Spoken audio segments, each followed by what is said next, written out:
Hello everyone, welcome to easy grammar. আজ আমাদের speak English ফ্লুয়েন্টলির episode 11 বা 11তম পর্ব। ইংরেজিতে কথা বলতে গেলে আমাদের যে শুধু স্টক অফ ওয়ার্ড বাড়াতে হবে তা কিন্তু নয়। ইংরেজিতে কথা বলতে গেলে যেটা সবচাইতে বেশি প্রয়োজন তা হচ্ছে বাক্য গঠন করা, বাক্য গঠন করতে পারা। প্রথমে ছোট ছোট বাক্য তৈরি করতে হবে এবং তার সাথে নতুন নতুন শব্দ যোগ করে সেগুলোকে বড় বড় বাক্যে পরিণত করতে হবে এবং সেগুলোকে বলার চেষ্টা করতে হবে। এভাবে প্র্যাকটিস করলে ইংরেজিতে কথা বলা আর কঠিন মনে হবে না। তো আজকে আমি তেমনই ছোট ছোট কিছু বাক্য তোমাদের সামনে তুলে ধরব এবং ধীরে ধীরে নতুন নতুন শব্দ যোগ করে সেগুলোকে দীর্ঘায়িত করব। তাহলে দেখতে পারবে যে শেখা, ইংরেজিতে কথা বলা শেখা অনেক সহজ মনে হচ্ছে। তো চলো শুরু করা যাক। যেরকম বলেছি, ছোট ছোট বাক্যগুলোকে ধীরে ধীরে নতুন নতুন শব্দ দিয়ে আমরা বড় করব এবং ইংরেজিতে বলবো। এতে ইংরেজি বলা ভীষণ সহজ হয়ে যাবে আমাদের কাছে। দরজাটা খোলো বলার দরকার আছে কাউকে? মোটামুটি সবাই তো জানি এর ইংরেজি কি।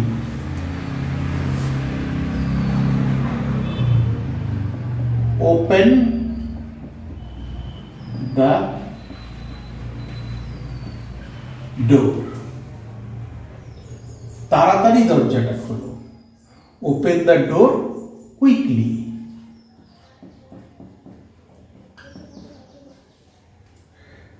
Open the door quickly. তাড়াতাড়ি দরজাটা খোলো।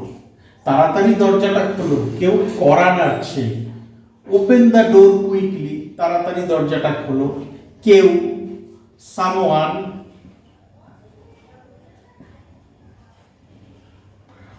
সামওয়ান অথবা সামবাডি।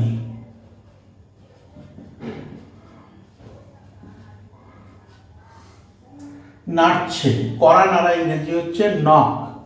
তা কড়া নাড়ছে, প্রেজেন্ট কন্টিনিউয়াস টেন্স, সামওয়ান অথবা সামবাডি ইজ নকিং।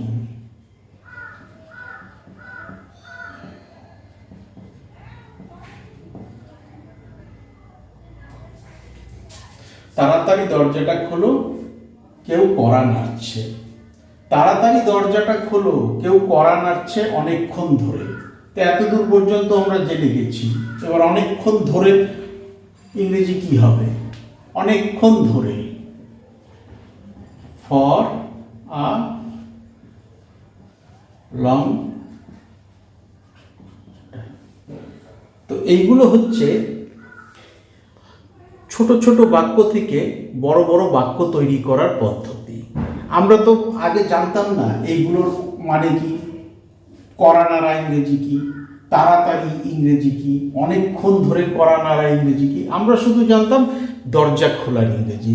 কিন্তু আস্তে আস্তে আমাদের জানা শব্দগুলো একটা একটা একটা একটা করে যোগ করে দিলাম সেন্টেন্সের সাথে এবং সেন্টেন্সটাকে বড় করে দিলাম। এবার আমরা একবারই বলে ফেলতে পারি, open the door quickly, somebody is knocking for a long time. Open the door quickly, somebody is knocking or someone is knocking for a long time. মানে কি, কেউ দরজায় নাড়ছে, আমি এখানে আছি একটা কাজ করছি, কাউকে বলছি তাড়াতাড়ি দরজাটা খোলো, কেউ অনেকক্ষণ ধরে কড়া নাড়ছে।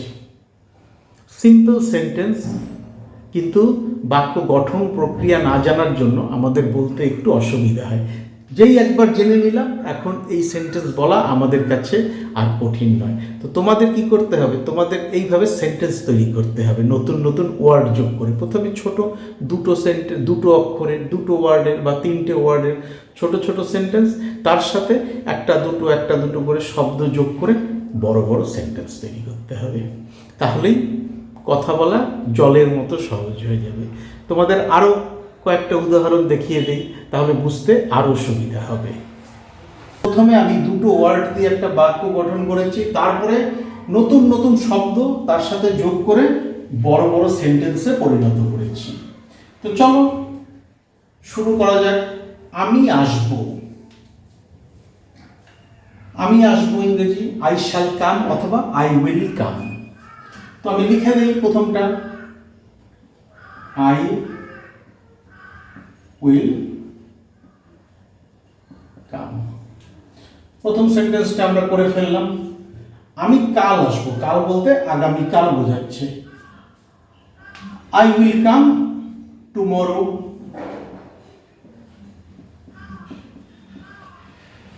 আমি কাল আসবো। দেখো প্রথম বাক্যটা তো আমরা জানতাম, আই উইল কাম মানে আমি আসবো, কিন্তু আমি কাল আসবো একটা নতুন শব্দ যোগ করলাম।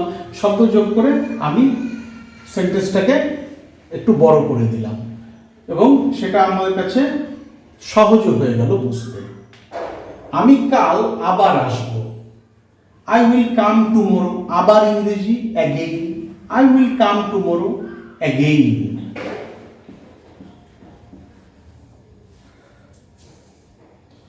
আমি কাল আবার আসবো সকাল 8টায়। আমি কাল আবার আসবো সকাল 8টায়। তো আমি কাল আবার আসবো তো আমরা জেনে গেছি, শুধু আমার যোগ করতে হবে কি সকাল 8টায়। I will come tomorrow again at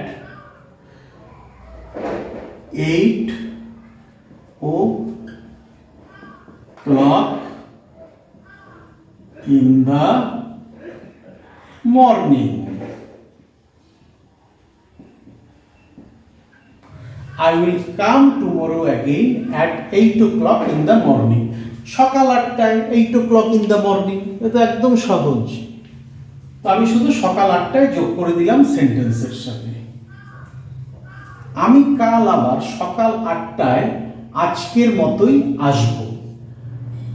তো আমি কাল আবার আসবো সকাল 8টায়, তো এই সেন্টেন্সে শুধুমাত্র আজকের মতোই শব্দ দুটো যোগ হয়েছে। তো আজকের মতোই, as today. I will come tomorrow again at 8 o'clock in the morning as today. আমি কাল আবার সকাল 8টায় আজকের মতোই তার সাথে দেখা করতে আসব। তা আমি কাল আবার সকাল 8টায় আজকের মতোই আসব, এইটুকু তো আমাদের হয়ে গেল এখানে। I will come tomorrow again at 8 o'clock in the morning as today. কেন আসবো? তার সাথে দেখা করতে। তার সাথে দেখা করতে, টু মিট হিম।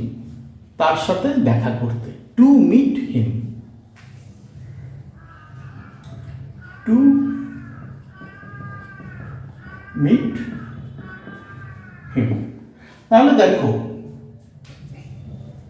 দুটো শব্দ দিয়ে আমরা একটা সাধারণ বাক্য লিখেছি এবং তারপরে নতুন নতুন শব্দ যোগ করে একটা বড় সেন্টেন্স তৈরি করেছি। স্পোকেন ইংলিশ শিখতে গেলে ঠিক এই রুলটা ফলো করতে হবে। প্রথমে যে শব্দগুলো আমরা জানি সেগুলো দিয়ে ছোট ছোট বাক্য তৈরি করতে হবে, তারপরে সেই বাক্যের সাথে নতুন নতুন শব্দ যোগ করে সেটাকে দীর্ঘায়িত করতে হবে। তখন সেন্টেন্সটা বুঝতে এবং বলতে আর কোনো অসুবিধা হবে না। তো তোমরা এইবার এই প্যাটার্নের কিছু সেন্টেন্স তৈরি করো। প্রথমে ছোট সেন্টেন্স তৈরি করো, তারপরে সেগুলোকে নতুন নতুন ওয়ার্ড দিয়ে বড় করো, তারপরে সেগুলোকে ইংরেজিতে বলার চেষ্টা করো। কোথাও অসুবিধা হলে আমার কমেন্ট সেকশানে লিখে পাঠাতে পারো। এছাড়াও ভিডিওর ডেসক্রিপশন বক্সে আমার ইমেল অ্যাড্রেস এবং ফেসবুক আইডি দেওয়া আছে, সেখানেও তোমরা আমার সাথে যোগাযোগ করে নিতে পারো।